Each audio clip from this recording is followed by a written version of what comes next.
네, 여러분 안녕하세요. 4주차 수업 시작하도록 하겠습니다. 발표를 할 때 주제 선택을 해야 하는데요.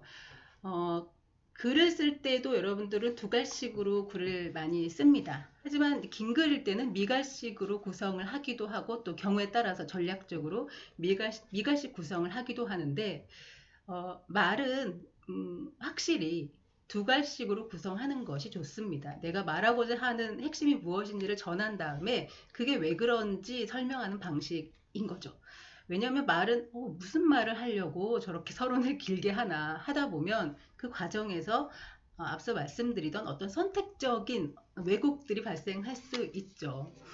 자, 이럴 때 주제를 선택해야 되는데 여러분들에게 좋은 주제는 공신력이 있는 주제여야 하겠죠. 잘 알고 있는 주제, 지식이나 경험을 갖고 있는 분야에 대해서 이야기를 하는 것이 좋습니다. 하지만 아직 학생 입장이라면 어떤 특정 분야의 지식이나 경험이 남들 앞에서 이야기할 정도로 상대적으로 굉장히 높은 수준이 아닐 수 있죠. 그럴 때는 평소에 내가 관심을 가져왔던 주제를 선택함으로 해서 그 주제에 대해서 공부할 수 있는 기회를 삼는 것도 좋습니다.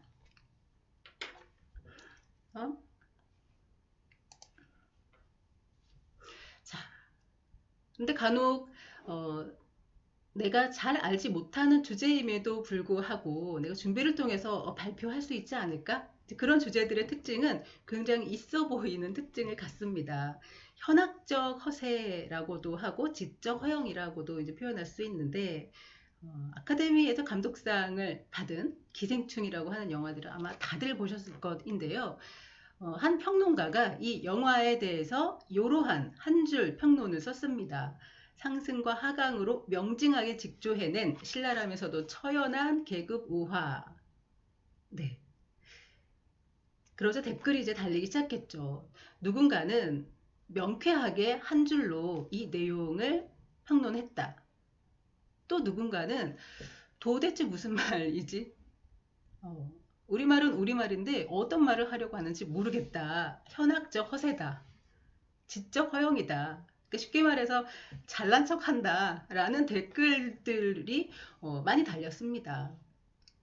물론 이 평론가는 영화를 평론할 수 있는 충분한 지식과 경험이 있기 때문에 이러한 평론에 대해서 우리가 큰 비난을 할 수는 없겠지만 그러한 수준에 도달하지 못한 자가 그러한 척하는 것은 발표에서 굉장히 부정적인 요소가 될 수 있습니다.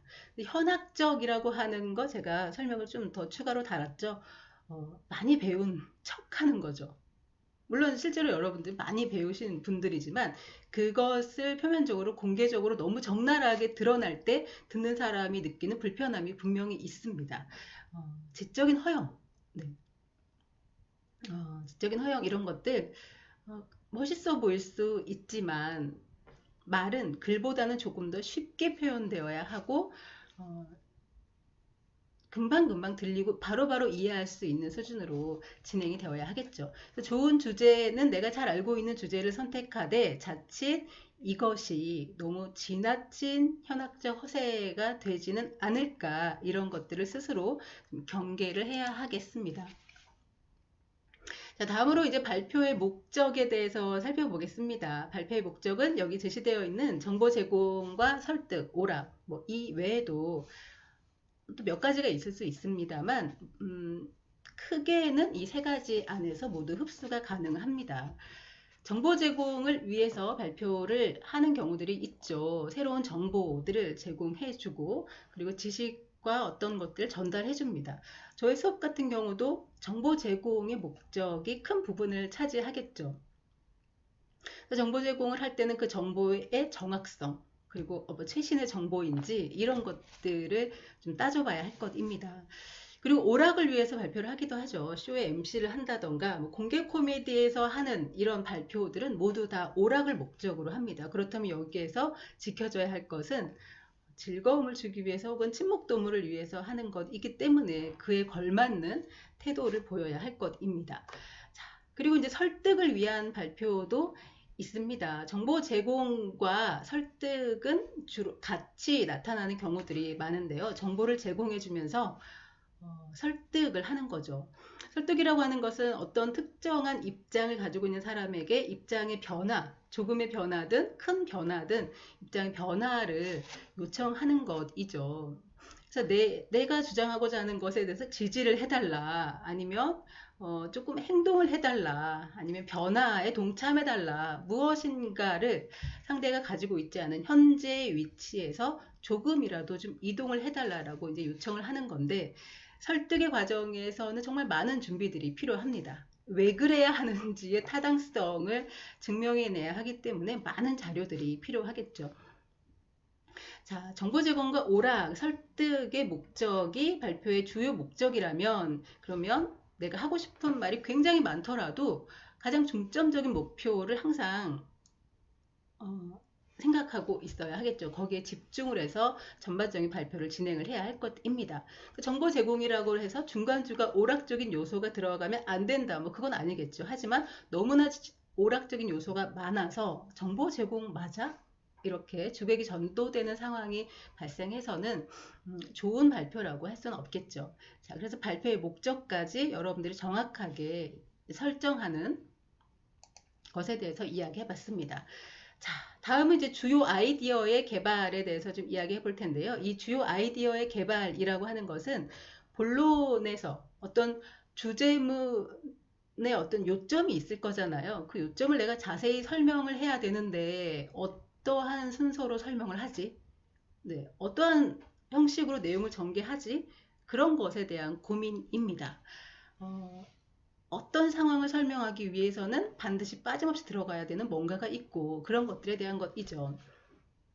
주요 아이디어에 대해서 좀 더 설명을 해드리자면, 이거 보통은 자기소개를 할 때 빠짐없이 들어가는 요소들이 있죠. 자기소개서를 쓰다 보면 성장 배경은 어떠했고, 학창 시절은 어떠했고, 내 성격의 장단점은 무엇이고, 내가 이곳에 지원한 이유는 무엇이고, 앞으로 내가 어떻게 일할 것인지 각오는 무엇이고, 이전의 자기소개서들은 이러한 구성으로 이루어져 있습니다. 자기소개의 주요 아이디어는 성장 배경, 학창 시절, 지금 이렇게 서술된 것들이겠죠. 이런 것들은 어떻게 해서 나오게 됐을까요?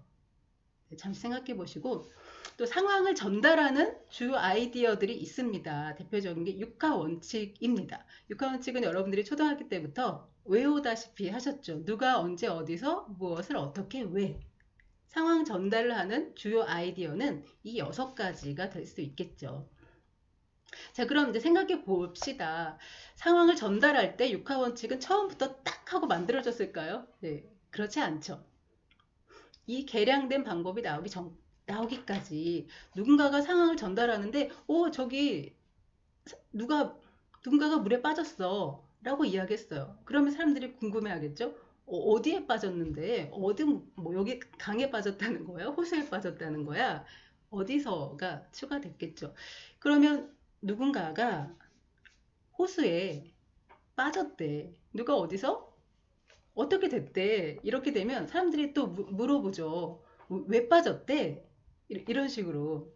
상황을 설명할 때 한꺼번에 간결하게 사람들이 더 이상 추가 질문이 없도록 이 상황을 설명하기 위해서는 이런 요소들이 들어가면 되는구나, 이런 것들을 알아가기 시작한 거죠. 그래서 지금 우리가 사용하고 있는 육하 원칙이 주요 어떤 상황 설명을 하는, 상황을 전달하는 주요 아이디어로 딱 세팅이 되게 된 겁니다.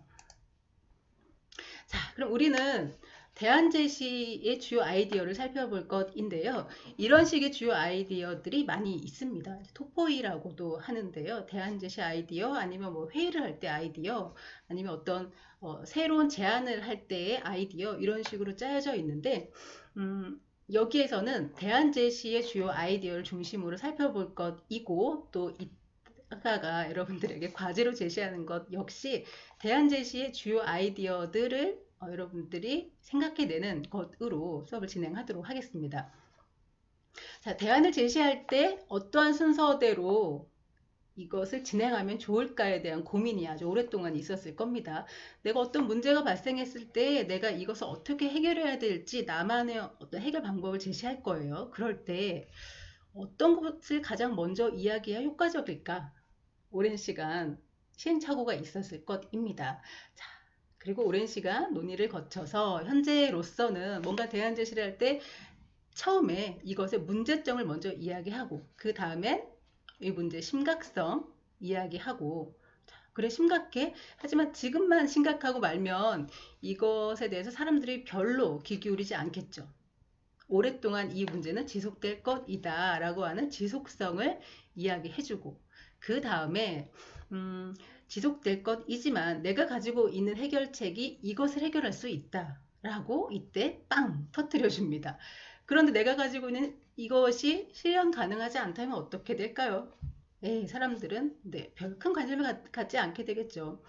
그래서 내가 지금 이야기하고 있는 해결책이 충분히 실현도 가능하다라고 하는 것을 같이 제시해 줘야 합니다. 자, 그렇지만 완벽할 수 없기 때문에 내가 말하고 있는 이것의 부작용과 이것을 보완할 수 있는 것까지도 같이 제시를 해주면 대안 제시의 주요 아이디어가 완성되게 되겠죠. 아주 오랫동안 이 틀이 고민되어져 왔을 것이고 지금의 형태로 세팅이 되어서 여러분들에게 제시가 되는 것이겠죠. 대안 제시를 할 때는 문제점을 이야기하고 이것이 이렇게 심각합니다. 그리고 일시적인 것이 아니라 이것은 지속될 가능성이 높습니다. 그래서 이렇게 해결을 하면 됩니다. 실현 가능합니다. 이런 부작용이 있을 수 있는데 이렇게 보완할 수 있습니다. 이러한 순서대로 아이디어를 배치한다면 듣는 사람은 듣는 과정에서는 큰 문제제기 없이 이 발표가 진행이 될 수가 있겠죠. 자, 예를 들어서 한번 살펴보겠습니다. 첫 번째, 자, 간헐적 다이어트를 한번 시도해봐 라고 누군가에게 제안을 할 것입니다. 이것은 정보 제공의 역할도 있고 설득의 역할을 하기도 하죠. 그렇지만 이 경중을 따져보면 설득의 무게를 갖고 더 큰 무게를 갖고 있습니다. 자, 먼저 문제점. 뭐 친구가 될 수 있겠죠. 내가 3개월 동안 너를 봤는데 체중이 증가했어. 네, 가량으로 이야기하는 게 아니라 계량으로 이야기하면 더 좋겠죠. 6kg가 증가를 했구나. 자, 심각성. 문제점을 지적을 했죠. 그다음 심각성. 체중이 증가하면 고혈압이라던가 고지혈증 이런 위험군에 포함되게 되어서 이것은 심각하게 받아들여야 될 상황이야. 문제가 발생했는데 이게 심각하지 않을 수 있습니다. 하지만 심각하다라는 것을 인식시켜줘야지만 상대가 귀 기울일 확률이 높아지겠죠. 자, 그 다음에 심각한데 일시적인 문제다라고 하면 내 이야기가 별로 큰 힘을 가질 수 없게 됩니다. 그래서 이것이 지속되는 문제라는 것을 이야기합니다. 자, 앞으로 시간이 흐른다는 것은 우리가 나이를 든다라는 것을 의미하잖아요. 나이 들수록 기초대사량이 떨어져서 체중을 감소하는 것은 더 어렵게 되니 지금 가장 젊을 지금 체중을 빼기로 결심하는 것이 좋다 이렇게 이야기할 수 있습니다. 그래서 간헐적 다이어트를 하자라고 하는 대안을 제시할 것인데 문제점, 심각성, 지속성 이런 순서대로 내용을 배열하는 것에 대해서 지금 살펴보고 있습니다. 자, 그럼 어떻게 해결할 수 있을까? 이 해결 가능성에서 나의 대안을 제시하는 거죠. 간헐적 단식이라고 있는데 이거 굶지 않고 체중을 줄일 수 있는 방법이야. 이걸로 6kg 감량할 수 있을 것 같아. 이렇게 하는 거죠. 그럼 상대방이 정말 에이 그런 게 어딨어 라고 하죠. 그리고 나는 다이어트 같은 거 어려워서 잘 못해 라고 한다면 할 수 있어. 이 방법은 굉장히 실현 가능성이 높은 방법이야 라고 하면서 이제 내용들을 풀어내는 거죠. 이건 16시간 공복을 유지하고 8시간 동안은 식사를 할 수 있어. 되는 거죠.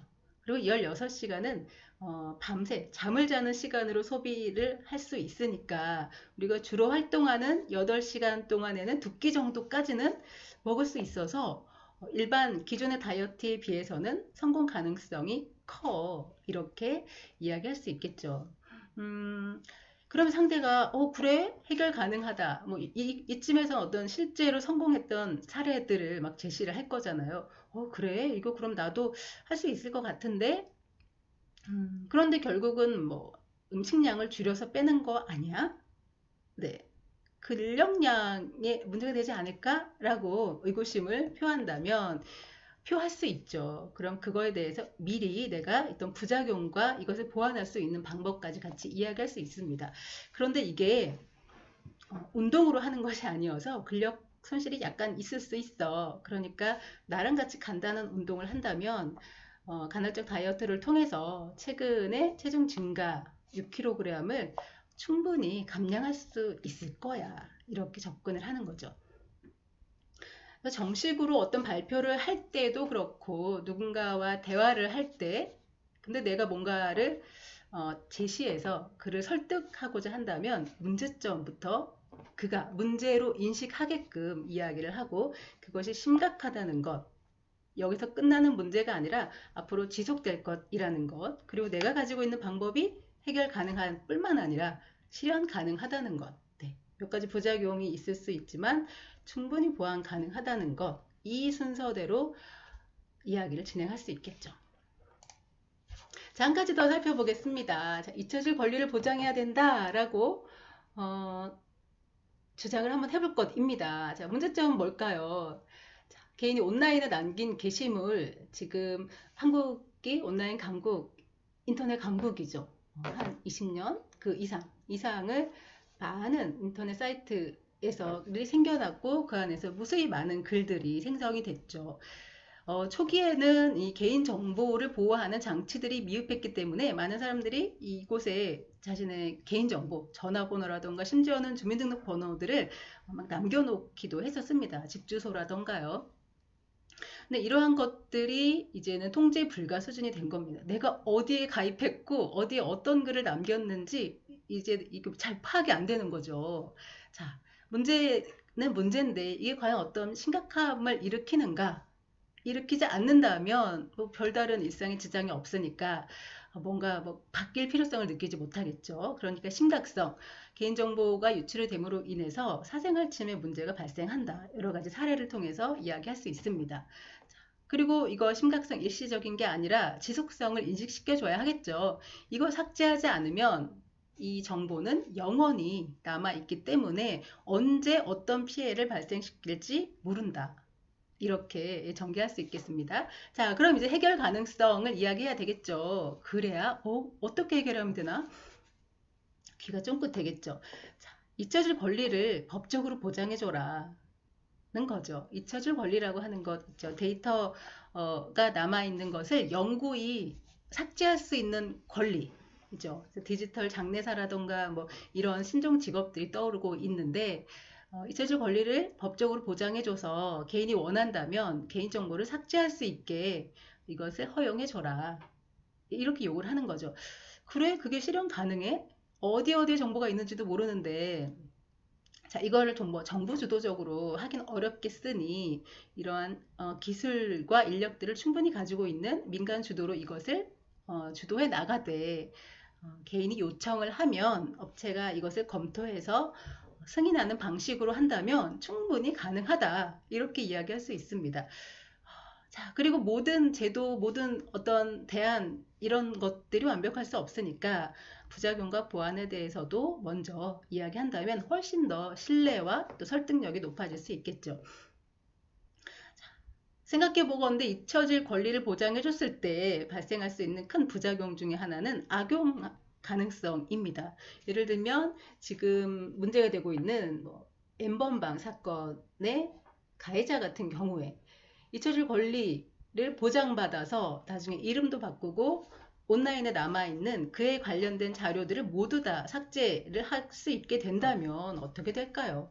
네, 어딘가에서 신분을 세탁하고 또 아닌 척 새로운 인생을 살 수 있게 될 수도 있죠. 그래서 악용 가능성에 대한 어떤 지침들을 정확히 마련하고 또 아무나 요청한다고 해서 개인정보를 삭제해 주는 게 아니라 조건을 만들어서 뭐 어떤 충족할 수 있을 때만 이것을 그럼 해주자 이런 식으로 한다면 잊혀질 권리를 보장을 해줌으로 인해서 선량한 시민의 피해가 발생하는 것은 최소한 막을 수 있다 이렇게 이야기할 수 있겠죠.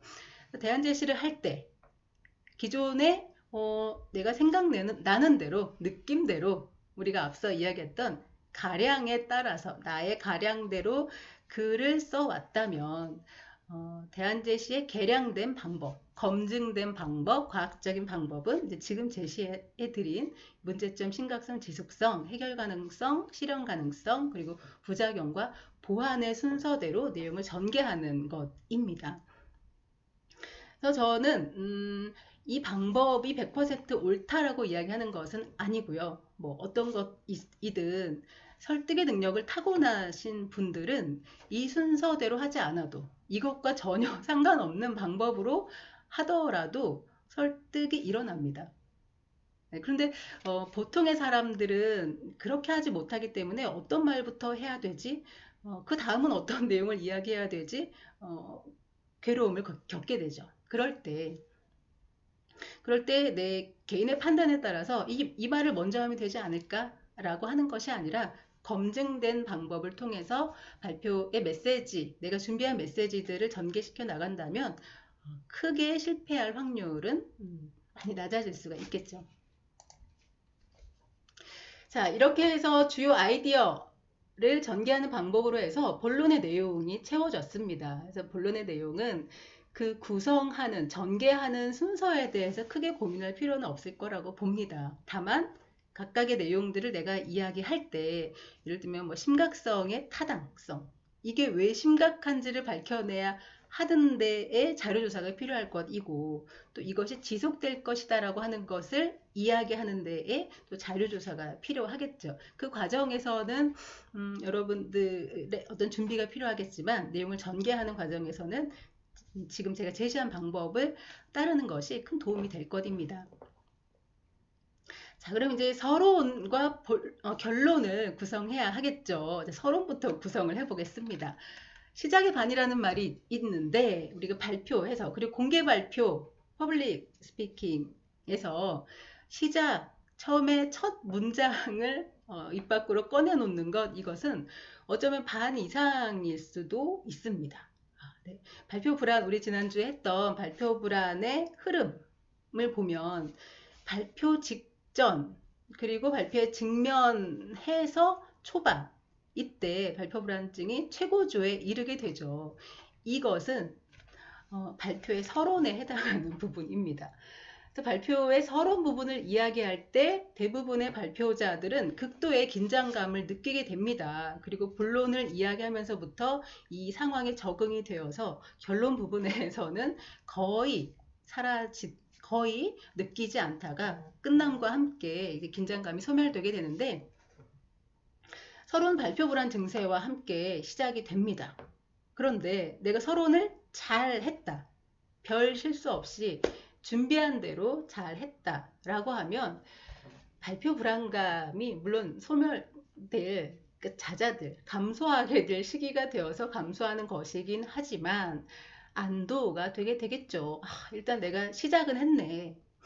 그래서 서론을 잘 준비하고 서론 부분을 여러 번 연습을 해서 내가 준비한 대로만 전개가 시작이 된다면, 그러니까 첫 단추가 잘 끼워진다면 그 부분은 내가 생각하는 것보다도 더 좋은 발표를 진행해 나갈 수가 있습니다. 그래서 본론을 잘 진행할 수 있게 하는 발판이 되기 때문에 서론이 굉장히 중요하고 서론을 꼼꼼하게 준비하고 본론과 결론보다도 소리를 내어서 연습하는 시간을 더 가져야 하는 이유도 여기에 있다고 볼 수 있습니다. 그래서 서론은 이렇게 구성하는 것이 또 개량된 방법이라고 할 수 있겠죠. 초반에는 사람들이 흥미를 느낄 만한 어떤 내용들을 제시를 하는 것입니다. 그리고 내가 어떤 이야기를 할 것인지 소개를 하고 또 내가 이 발표가 나만의 욕심을 채우기 위한 것이 아님을, 그러니까 적어도 2명 이상, 3명 이상 공익이라고 하죠. 공공의 이익을 위한 것임을 이야기하고 또 내가 충분히 이야기할 만한 자격이 있는 사람이다 라고 하는 공신력을 밝혀주면 좋겠죠. 그리고 마지막으로 발표 내용을 안내합니다. 주제 안내와 발표 내용 안내는 조금 다릅니다. 주제는 내가 이야기하고자 하는 것을 한 문장으로 표현하는 것, 나는 뭐에 대해서 이야기할 것입니다. 뭐 흡연의 문제점에 대해서 이야기할 것입니다. 라면 발표 내용은 흡연을 했을 때 신체적으로 어떤 문제가 발생할 수 있는지, 그리고 정신적으로 어떤 문제가 발생할 수 있는지, 그리고 마지막으로 대인 관계에 어떤 문제가 발생할 수 있는지에 대해서 이야기하겠습니다. 이렇게 하는 거죠. 자, 발표자의 선의와 공신력은 우리가 첫째 시간에 이야기했던 말을 잘하는 것이 과연 무엇인지에서 전달력, 공신력, 자제력에 해당하는 것이겠죠. 자, 그러면 관심과 흥미를 유발하는 내용 한번 살펴보겠습니다. 서로의 가장 중요한 기능은 관심과 흥미를 유발하는 것이라고 이제 표현을 해봤는데요. 일단 아무리 좋은 내용이라 하더라도 사람들이 듣게 해야 되겠죠. 그래서 처음에 어떤 이야기를 딱 꺼낼 때, 무슨 얘기를 하려고 그러지? 뭐지? 라고 하는 관심을 끌 수 있다면 그 뒷이야기에 귀 기울이게 하는데 좀 더 유리한 지점을 차지할 수가 있겠죠. 자, 이런 것들, 흥미를 끄는 방법들은 이 역시도 이제 많은 연구를 통해서 어떤 기법, 이렇게 이름이 붙여져 있는데, 뭐 이런 것들은 정확하게 뭐 무엇이다 이야기할 수 없지만, 대략적으로는 관심 끌기 기법이라고 해서, 갑자기 사람들이 뭐지? 라고 할 만한 이런 내용을 던져보는 거죠. 지금 봄인데, 여러분 내일은, 갑자기 기온이 영하로 떨어지고, 눈이 온다고 합니다. 이렇게 하면 뭐지? 웬 봄에 초봄에 눈? 물론 요즘은 이제 기온 변화가 워낙 급변하게 일어나기 때문에 봄에도 이제 눈이 내리긴 하는데, 이렇게 그게 무슨 일이지? 라고 할 만한 이런 것들을 초반에 이야기를 던지는 방법이 하나의 기법이 될 수 있고요. 그리고 이제 굉장히 무난한 방법이죠. 인용을 하는 방법입니다. 누군가는 이런 말을 했습니다. 아니 뭐 이런 말을 아시나요? 유명한 사람들이 한 이야기 있죠. 속담이나 고사성어라던가 아니면 뭐 문학작품의 한 문구라던가 뭐 재미있는 이야기라던가 이런 이야기들 누구나 한 번쯤 들어본 적이 있음직한 이런 이야기들을 앞에 배치를 해서 이야기를 꺼냄으로 해서 시작하는 방법도 있습니다. 자, 그리고 이제 주변 상황을 이야기하는 것도 있는데요. 요즘 코로나 때문에 다들 사회적 거리두기 운동을 하고 있는데 여러분 어떻게 지내시나요? 라고 하는 것. 굉장히 친근하고 또 주제를 이야기하기 전에 일상적인 어떤 느낌을 들게 할 수 있습니다. 자, 그리고 청중 동원 기법이라고 하는 것은 질문을 던짐으로 해서 내 발표에 듣는 사람이 참여하게끔 유도하는 것입니다. 물론 질문을 던지는 것은 대답을 원하는 경우가 있고 대답을 원하지 않는 경우가 있습니다. 이것을 뭐 수사적인 질문이라고 하는데요. 대답을 원하는 경우는 여러분 뭐 요즘 초등학생들 보면 어떤 거 느끼십니까? 그럼 누군가가 대답을 해주겠죠. 우리 때와는 달라요. 요즘 참 빠른 것 같아요. 뭐 이런 식의 얘기를 해줄 수가 있겠고, 그런데 대부분의 청중들은 이렇게 적극적으로 대답을 해주지는 않습니다. 그러면 수사적인 형태, 누군가가 나에게 질문을 하면 본능적으로 대답을 해줘야 된다라는 생각이 들죠. 이걸 이용하는 것입니다. 그래서 요즘 초등학생들에 대해서 내가 이야기하고 싶어요. 주제를 그렇게 잡았고 내용 전개를 할 겁니다. 그렇다면 서론에 흥미를 유발할 때 질문의 형식으로 시작을 해보는 것도 좋은 시작이 될 수 있습니다. 여러분 요즘 초등학생들을 보면 어떤 것을 느끼십니까? 네. 그럼 사람들이 입 밖으로 대답을 해주지 않더라도 글쎄 어떤 걸 느끼지? 라고 하면서 관심과 흥미를 느낄 수가 있겠죠. 서론의 내용 이렇게 처음에 흥미를 유발하는 내용을 쓰고 그 다음에 나의 발표의 목적이 나만의 이익을 위해서 하는 것이라면 나의 일기장에 적는 것이 좋겠죠. 사람들 앞에서 이야기할 때는 듣는 사람들에게도 이 발표의 내용이 도움이 될 것이다 라고 하는 것을 공개적으로 밝혀주는 것이 좋습니다. 그래서 제 발표를 저의 이런 스피치를 듣고 나면 여러분들에게 어떤 도움이 될 것이다 라는 이야기, 뭐에 대해서 새롭게 알게 될 것이다. 뭐 이런 것도 괜찮고요. 아니면 현재 상태의 변화를 요구할 것이라면 나만 마음 편하자라고 하는 것이 아니라 이 상태가 지속된다면 우리 중 뭐 어느 누구도 행복해질 수 없습니다. 이 문제를 짚고 넘어가서 해결책을 같이 고민하는 것이 우리가 다 같이 행복해질 수 있는 방법이 될 것입니다. 이런 정도의 내용을 추가함으로 인해서 내가 발표하지만 이 문제는 우리 모두가 같이 고민해야 될 충분한 가치가 있다라고 하는 것을 전달을 하는 거죠. 그러면 나도 관련된 문제야 하기 때문에 좀 더 귀 기울여서 나의 발표를 들을 수가 있겠죠. 자, 그리고 이제 공신력에 대한 것을 빼놓을 수 없습니다. 아무리 좋은 내용이어도 누군가가 외워서 이야기할 수 있죠. AI가 이야기하는 것에 큰 감동을 느끼지 못한다면 그가 입력된 대로 이야기하고 있다는 걸 알기 때문이죠. 그래서 발표자가 발표 주제를 말할 만한 자격이 있다. 나는 이 말을 할 만한 충분한 자격이 있는 사람입니다. 이 주제에 대해서 관심을 갖고 얼마 동안 뭐 어떤 활동을 했고 또 이러한 지식을 가지고 있고 혹은 이런 경험을 가지고 있습니다. 이런 것들을 앞서 제시를 해준다면 그 말할 만한 사람이네, 뭐 들을 만한 얘기 좀 하겠는걸, 뭐 이런 식으로 인식이 되어서 그렇지 못한 사람이 이야기할 때보다는 귀 기울이게 되겠죠. 자, 이수정 교수님이 또 등장을 하셨습니다. N번방 사건에서도 이 범죄를 저지른 사람들의 심리를 또 많이 설명을 해주고 계시는데요. 이분은 이제 더 이상 물론 설명이 필요 없지만 잘 모르시는 분들이 이분이 나와서 어떤 이야기를 한다면 뭐 하는 사람인데 저런 이야기를 하지? 하는 궁금증을 가질 수 있잖아요. 그때 옆에 창에 이분의 어떤 이력들이 탁 뜬다면 그래 저런 분이라면 그런 사안에 대해서 한마디쯤 할 수 있지. 그래서 어떤 말을 하는 거지? 라고 하면서 좀 더 귀 기울일 수 있게 되겠죠. 자, 이것은 주제를 선택할 때 잘 알지 못하는 내용, 괜한 현학적 허세, 그리고 지적 허영에 빠져서 잘 알지도 못하는 내용을 아는 것처럼 이야기해봐야 되겠다. 그럴듯하게 이야기하면 사람들이 속아 넘어가지 않을까라고 하는 안일한 태도에 대해서도 다시 한번 생각해 볼 수 있게 합니다. 충분히 말할 자격이 있는 주제인지 내가 그럴 만한 사람인지에 대해서 꼼꼼하게 검토를 해보고 주제를 선정을 해야 하겠죠. 그래서 어려운 주제보다는 여러분들의 주변에서 일상적으로 다룰 수 있는 주제여도 상관이 없습니다. 오히려 그런 것들, 사람들이 내 얘기를 처음부터 끝까지 들을 수 있게 하는 것이 더 좋지 않을까요? 자, 다음에 내용의 소개, 앞서도 설명을 해드렸지만 내가 어떠한 순서로 이 발표를 진행해 나갈 것인지를 간략하게 소개를 하는 거죠. 관심도 유도했고요. 내가 공신력도 있고 또 좋은 의도로 이 발표를 하고 있다. 이런 것까지 이야기했다면 내 발표가 앞으로 어떻게 진행이 됩니다. 라고 하는 것들을 소개해 주는 것입니다.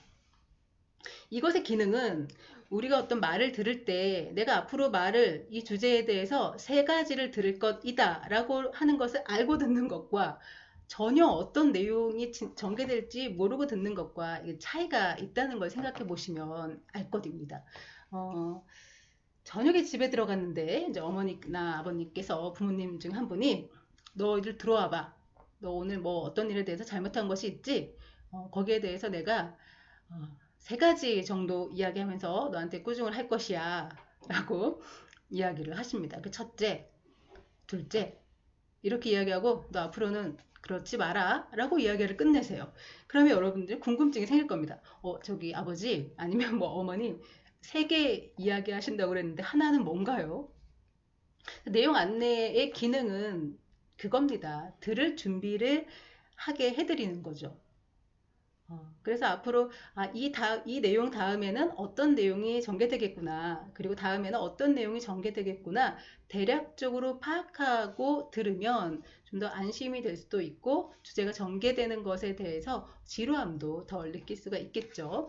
짧은 발표이기 때문에 뭐 간략하게 어떤 것에 대해서 이야기하겠습니다. 장점과 단점에 대해서 비교해서 이야기해 보겠습니다.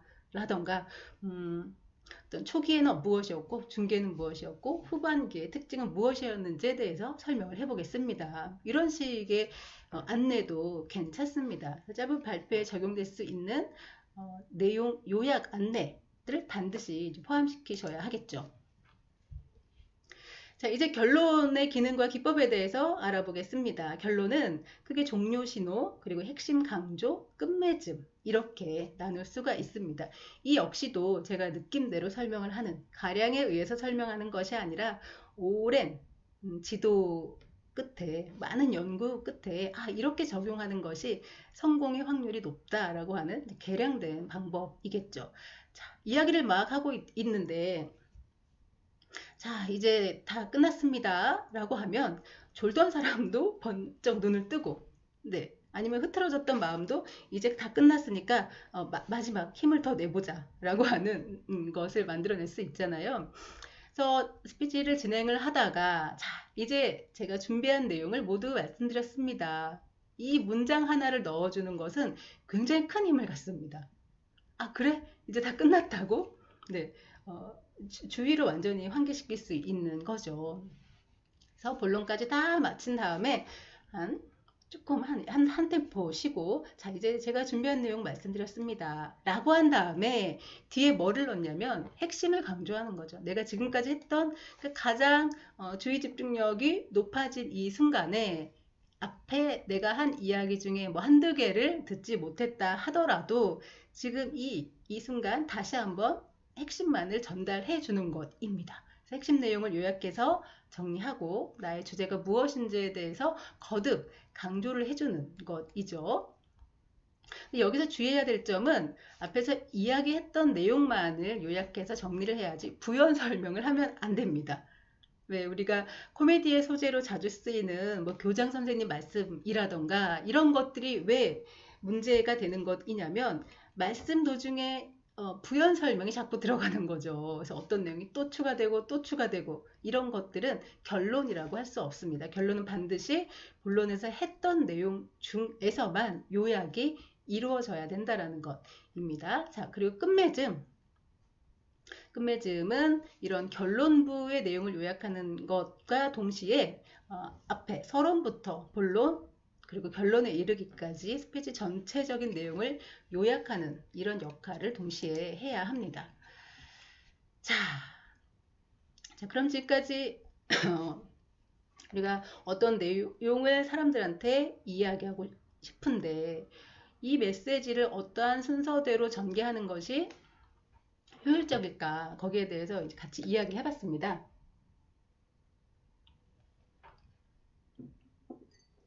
그러면 우리가 발표를 위해서 발표 개요서를 작성을 해야 할 텐데요.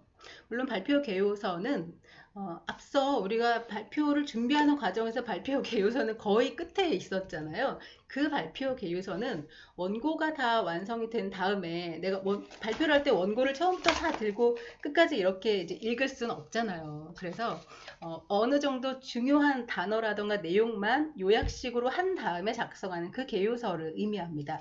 근데 지금 이야기하는 발표 개요서는 발표문을 완성하기 전에 대략적으로 어떤 내용으로 내가 진행할지를 전개하는 그런 개요서가 되겠죠. 잘 알고 있는 주제에 대해서 발표 개요서를 작성하는 것이 이번 주의 과제입니다. 교재를 보시면 서론, 본론, 결론 해서 반드시 적어야 되는 내용들을 제가 정리를 해서 제시를 해드렸는데요.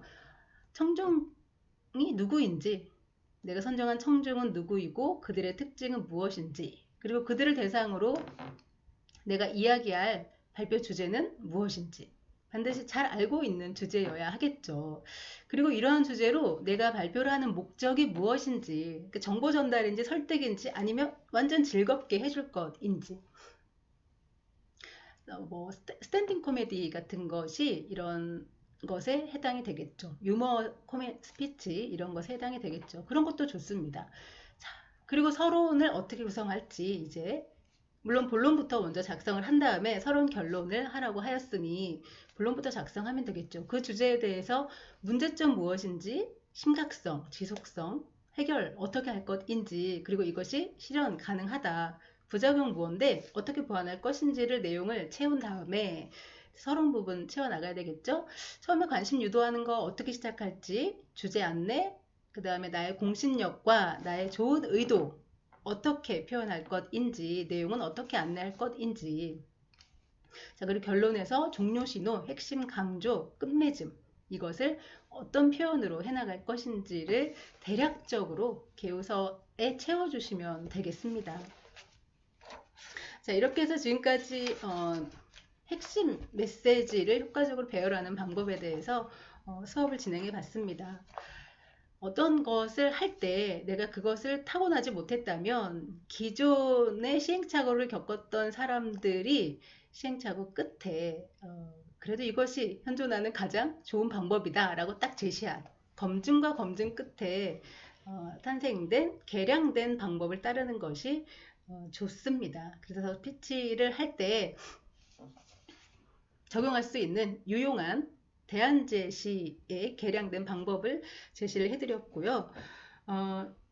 청중을 분석하는 것이 가장 중요한데 왜 분석하는 것이 중요한지에 대해서 설명을 해드렸습니다. 우리 모든 것을 다 선택적으로 하죠. 선택적으로 참여하고 또 선택적으로 저장도 합니다. 그러므로 내가 하는 이야기를 100%다 청중이 받아들일 것이라고 하는 것은 일어날 수 없는 일이기 때문에 가능하면 최대한 더 많은 내용이 가닿게 하기 위해서 메시지를 어떻게 배열해야 되는지에 대해서 고민해야 된다. 그 첫 번째 과정이 청중에 대한 분석이다. 이렇게 이야기했습니다.